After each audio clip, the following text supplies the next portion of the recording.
નમસ્કાર, સ્વાગત છે આપ સૌનું. આજે આપણે જોશું ધોરણ 3 વિષય ગુજરાતી પાઠ નંબર 2 નો ભાગ 2. તો ચાલો જોઈએ.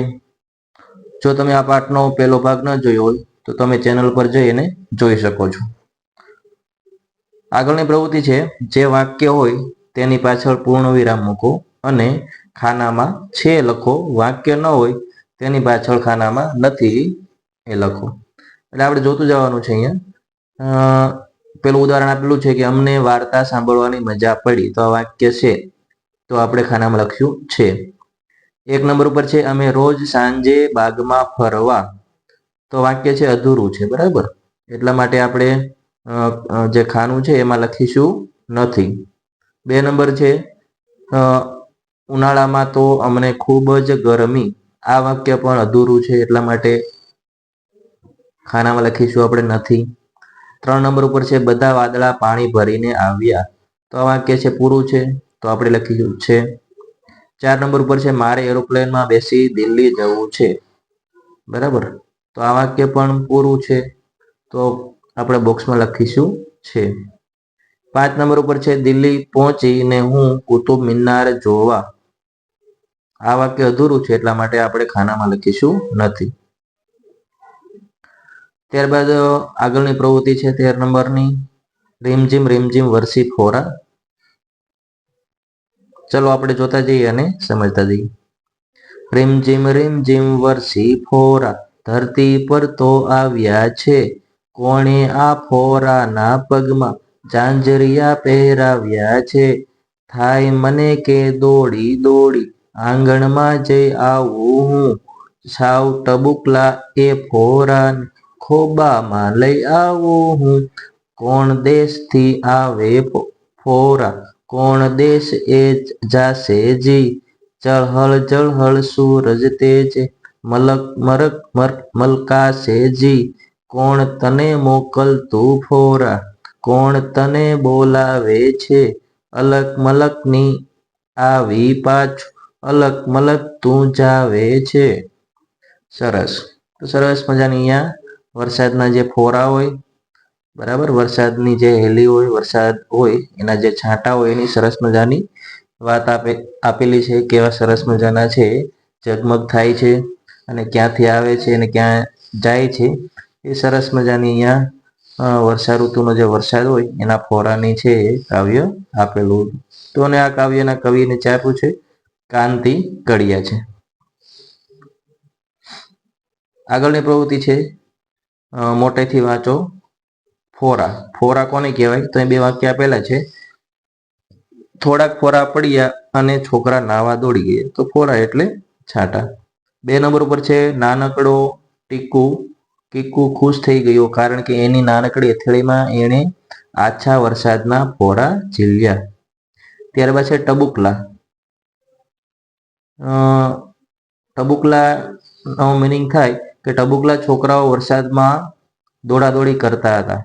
6 મહિનાનો બકુડો બધાને એટલો વહાલો લાગતો કે એ ટબુકલા છોકરાને સૌ રમાડતા હતા. આગળ 16 નંબરની પ્રવૃત્તિ છે, સાચા વાક્યની સામે વાદળ દોરો અને ખોટા વાક્યની સામે વરસતું વાદળ દોરો, બરાબર. તો જોતા જઈએ. 1 નંબર પર છે, વરસાદના ટીપા વરસતા વરસતા આવ્યા છે, તો વાક્ય સાચું છે, એટલા માટે આપણે વાદળ દોરીશું. 2 નંબર ઉપર છે, વરસાદના ફોરા નાના નાના છે, આ વાક્ય પણ સાચું છે, એટલા માટે આપણે વાદળ દોરીશું.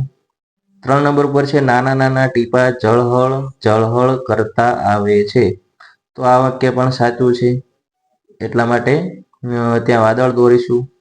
4 નંબર પર છે, ટીપા દોડી દોડીને આવે, તો આ વાક્ય છે એ ખોટું છે, એટલા માટે આપણે વરસતું વાદળ દોરીશું. આગળ 5 નંબર ઉપર છે, વરસાદના ફોરા હસતા હસતા આવે છે, તો આ વાક્ય પણ સાચું છે. ત્યારબાદ 17 નંબરની પ્રવૃત્તિ છે, પંક્તિનું જીલગાન કરાવો, એટલે કે શિક્ષક ગાશે અને પાછળ વિદ્યાર્થીઓ ઝીલશે, બરાબર. તો અહીંથી ગાઉં છું, થાય મને કે દોડી દોડી આંગણમાં જઈ આવું હું, સાવ ટબુકલા એ ફોરાને ખોબામાં લઈ આવું હું. સરસ. તો સરસ મજાનું અહીંયા આપેલું હતું. ત્યારબાદ અહીંયા જો પ્રવૃત્તિ નંબર 20 છે, એમાં સરખા અક્ષરો વારંવાર આવે તેવા શબ્દો કવિતામાંથી શોધીને લખવાના છે, અને આવા બીજા શબ્દો પણ છે એ જાણીને લખવાના છે. તો અલક મલક છે, પછી રીમઝીમ છે, ચળહળ ચળહળ છે, મરક મરક છે. બરાબર, આ બધા સરખા અક્ષરો વાળા શબ્દો છે એ કાવ્યમાં આવેલા છે. આ ઉપરાંત આપણે નીચે જે શબ્દો આપેલા છે એ પણ રિપીટ થાય છે. ટગર ટગર, રીમઝીમ રીમઝીમ, ઝરમર ઝરમર, લઘર વઘર, ચળહળ ચળહળ, ઉલટ સુલટ, મરક મરક, કલબલ કલબલ, ઉથલ પાથલ. આગળની પ્રવૃત્તિ છે 22 નંબર પર, એક હોય ત્યાં એક અને એકથી વધુ હોય ત્યાં વધુ લખવાનું છે. તો અહીંયા જે વાક્ય આપેલા છે એ આપણે પહેલા વાંચવાના છે, અને જેમાં એક હોય તો એક અને એક કરતાં વધારે હોય તો વધુ લખવાના છે. એમાં 1 નંબર ઉપર છે, મેં તળાવમાં 4 બતક જોયા. તો એક કરતાં વધારે છે તો અહીંયા વધુ આવશે. 2 નંબર ઉપર છે, વાંદરાને કેળા ભાવે છે. તો અહીંયા કેળા છે. બરાબર, તો અહીંયા એટલે એક કરતાં વધારે છે એટલા માટે અહીંયા વધુ આવશે. 3 નંબર ઉપર છે, પાણીમાં બતક તરતું હતું. તો એક જ બતક છે એટલા માટે એક આવશે.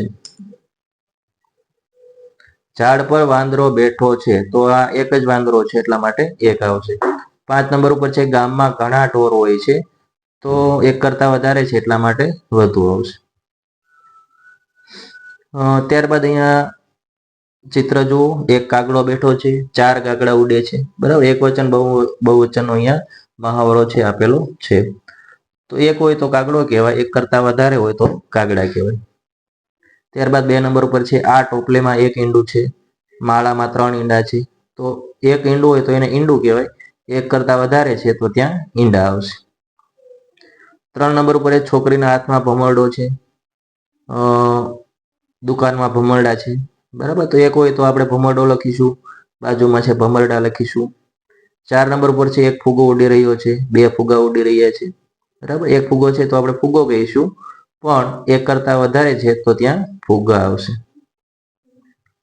ત્યારબાદ પ્રવૃત્તિ નંબર 23 છે, સાચા વાક્યની સામે ખરાનું નિશાન છે કરો. તો અહીંયા માટલા આપેલા છે કે અહીં 2 માટલું છે કે અહીં 2 માટલા છે. તો બીજું છે સાચું છે કે અહીં 2 માટલા છે. તો એ બોક્સમાં આપણે ખરાનું નિશાન કરીશું. ત્યાં 3 ચકલીઓ છે. ત્યાં 3 ચકલી છે. તો ચકલીઓ આવશે, પહેલું વાક્ય ચકલીઓ છે. 4 વાંદરા છે, 4 વાંદરું છે. બરાબર, તો પેલું આવશે 4 વાંદરા છે.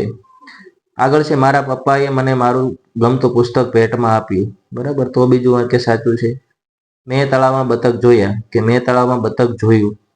બરાબર, એક છે એટલા માટે મેં તળાવમાં બતક જોયું.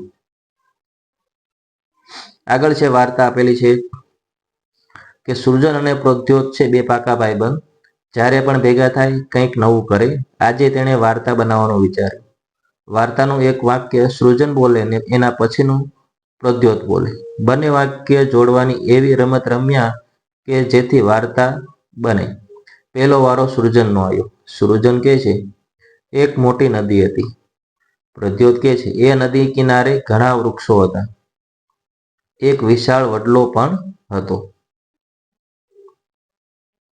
સૃજન કહે છે, વડની તો વડવાઈઓ હોય જ ને, એના હિંચકા ખાવાની મજા પડે.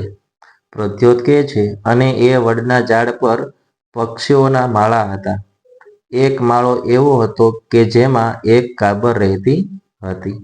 સૃજન કહે છે, આ કાબર કલબલ કલબલ કરીને આજુબાજુના ઝાડ પરથી અન્ય કાબરોને બોલાવે. પ્રદ્યોત કહે છે, વડલાની નીચેના દરમાં એક વાતોડિયણ કીડી રહેતી. તેની બાજુમાં દરમાં મકોડો રહેતો હતો. સૃજન કહે છે, એ કીડી અને મકોડો દરમાંથી બહાર નીકળીને કાબરબેન સાથે વાતો કરે. પ્રદ્યોત કહે છે, કાબર આકાશની વાતો કરે અને કીડી મકોડો દરની વાતો કરે. સૃજન કહે છે, એક વખત બન્યું એવું કે ચોમાસામાં ખૂબ વરસાદ પડ્યો. આ નદીમાં તો પૂર આવ્યું. પ્રદ્યોત કહે છે, એટલું બધું પૂર આવ્યું કે એ બંનેના દરમાં પાણી ઘૂસી ગયું. કોના બંને? તો કે કીડી અને મકોડા. સૃજન કહે છે કાબરો કલબલાટ કરવા માંડી, નદીઓ છલકાવા લાગી, એવામાં ત્યાં સર સર સર કરતો તરતો મગર આવ્યો. એણે કહ્યું ફિકર ના કરો, ચાલો બધા મારી પીઠ પર બેસી જાઓ, આપણે કોઈ ઊંચા પહાડ પર જતા રહીએ. પ્રદ્યોત કહે છે પછી તો કીડી મકોડાએ અન્ય કીડીઓ અને મકોડાને બોલાવ્યા. સૃજન કહે છે એટલું જ નહીં, કાન ખજૂરા અને વીંછીઓ પણ આવ્યા. પ્રદ્યોત કહે છે બધા મગરની પીઠ પર બેસી ગયા. ગામના લોકો તો આ કૌતુક જોઈને અચરજ પામે. આવું દ્રશ્ય પહેલા ક્યારેય જોયું ન હતું. સૃજન કહે છે અને મગરની પીઠ પર સવારી કરનાર જીવજંતુઓને તો જે મજા પડી છે કે ના પૂછો વાત. તો સરસ મજાની છે વાર્તા અહીંયા આપેલી છે, બે મિત્રોએ બનાવેલી. આગળ છે વાર્તા નીચે લીટી કદાચ શબ્દો છે એક કરતા વધુ હોય તો નીચે લીટી દોરો અને આ શબ્દો નીચે લખો. તો જે વાર્તા હતી એમાં બધા શબ્દો આપેલા જ છે, જોઈ લેજો. વાક્ય છે તો વાક્યો, કાબર તો કાબરો, કાન ખજૂરો તો ખાન ખજૂરા, વીંછી તો વીંછીઓ, નદી તો નદીઓ, વૃક્ષ તો વૃક્ષો.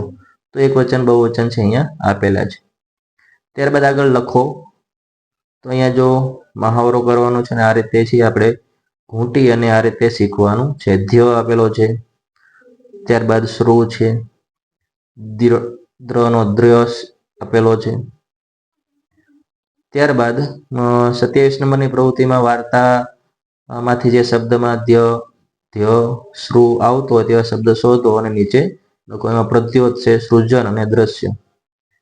આ શબ્દો વાંચો અને લખો. ત્યારબાદ જો નીચે એ રીતે બધાના છે એ અલગ અલગ ઉદાહરણ આપેલા છે. વિદ્યા, સૃષ્ટિ, દ્રષ્ટિ, દ્રશ્ય, ઉદ્યમ, ઉદ્યત, વિદ્યાર્થી, વિદ્યુત, દ્રઢતા, દ્રષ્ટાંત, સૃજન, સૃષ્ટિકર્તા, દ્રષ્ટિ ક્ષેત્ર, દ્રષ્ટિહીન, સૃષ્ટિ વિજ્ઞાન. તો આ બધા શબ્દો છે એ જોઈને લખવાના છે.